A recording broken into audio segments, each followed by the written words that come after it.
three-pointer. Bang! Curry, way downtown. Bang!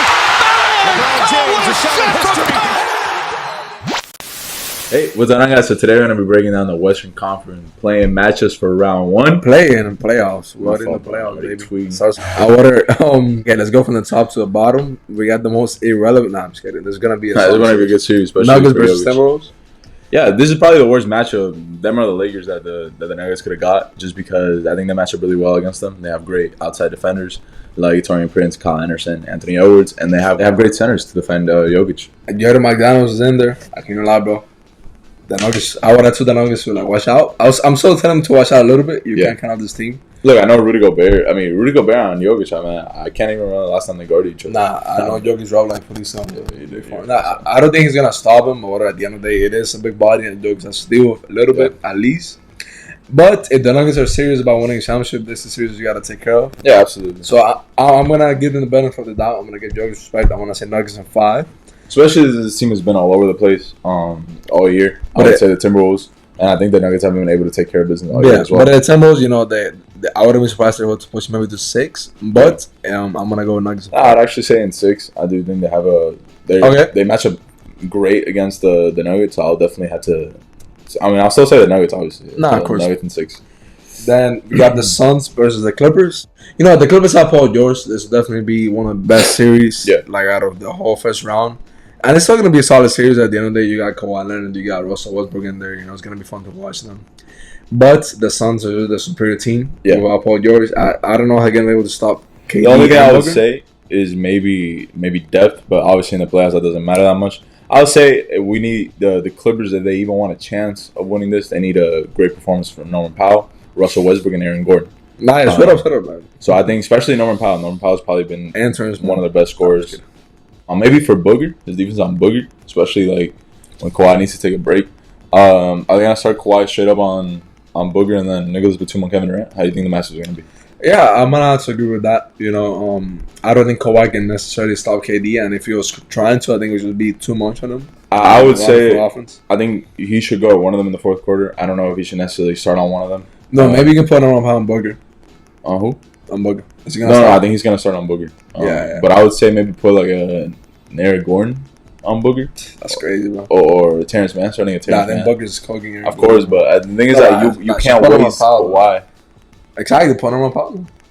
Or Gordon and putting him on Booger. I think Norman Powell's been bad defensively this year. I know, but like, we'll see. I know Terrence Mann. If anything, Terrence Mann. Not Aaron Gordon. I apologize for that. Aaron Gordon. I thought you were tweaking. But yeah, at the end of the day, we got the Suns winning. The Suns should be the favorites in the West, everything considered, I would say. So I got them in 5 games. Yeah, I actually have them in 5 too. The Clippers could push us a little bit further, depending on how good the role players are. Yeah, it really depends on the role players. It depends on Russell Westbrook. If they even want a chance of winning this, Russell Westbrook has to Westbrook hasn't been the best playoff performer in his career. So he has to outplay Chris Paul. That's one thing I would we do want the Clippers to lose. So, and I'm not scared of DeAndre Ayton also in this series. He got great centers as well, and Zubac and Mason Plumlee. So it really is up to Kawhi. Kawhi's really got to be the best player in the series. I know it sounds crazy, but that's the truth. Next, then we got the Warriors against the Kings. That could go really either way. I'm gonna personally go with the Warriors, and my thoughts on it is that Wiggins coming back, so the whole team is gonna be there. Obviously, he hasn't played in a while, but we know how good and how important he was for the team last year. And the Warriors got the experience. They just got the better players at the end of the day. Also, I don't want to discredit anything from the Kings because they were great all season. But if you really look at it, the record between the Kings and the Warriors is not even that big. And the Warriors had a really up and down season. A lot of things were going on with the team. But now that we're in the playoffs, they were able to secure the 6th seed. They play really good towards the end.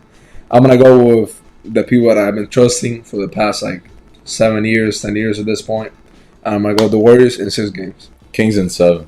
Nah, look, I do got the Warriors, but I wouldn't be surprised at all if the Kings win. They have the greatest offense of all time. I know it sounds funny, but I know all the stats are inflated. So this year, obviously, we see the offensive stats.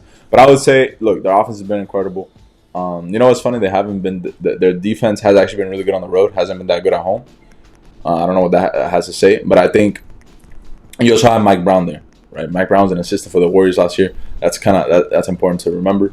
A lot of people really like this Kings team. Obviously, most people are going for the Warriors.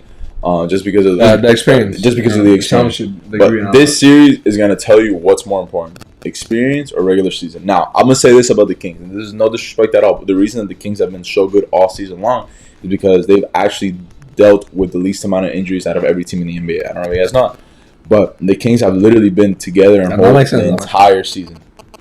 So this is a series that's really gonna tell you how important the regular season really is, and if the Warriors end up winning this like easily, this could be seen as very bad, I think, for the regular season.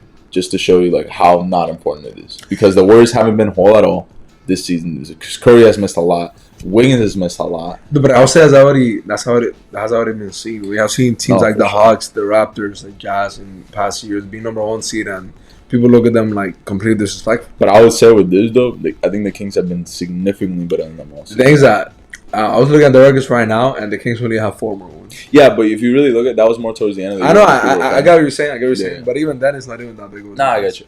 This is gonna be a great series. Okay, and then we got a series that we made a whole video about because we're Lakers fans, so we're not gonna talk about it. But thank you guys. We're only gonna talk about it a little bit. This is a series obviously we're most excited for. A lot of people have been talking about it because it's crucial in the sense that Memphis.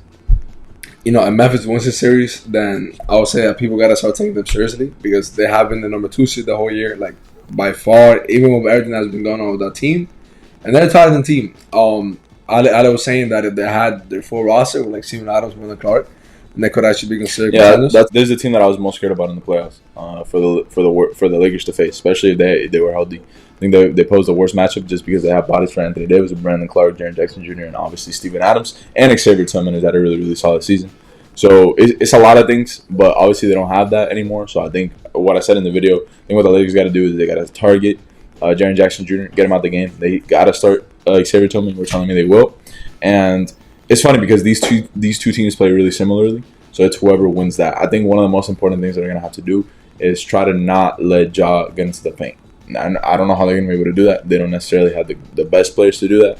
What I'm really, really curious in this series is how Jared Vanderbilt defends Ja Morant.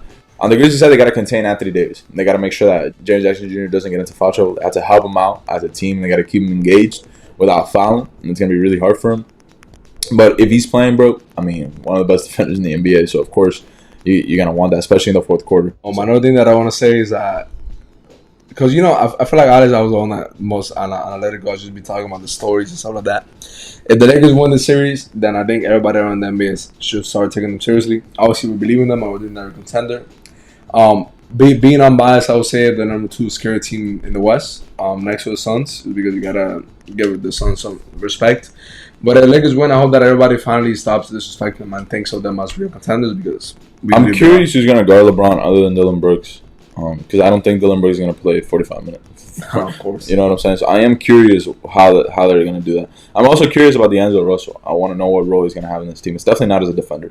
Unless you put him on Desmond Bain. That's not a defender. Like, at all, no matter what. Even Desmond Bain is going to fucking... Bro, but the thing with that is, like, I don't think Desmond Bain is going to start grading on.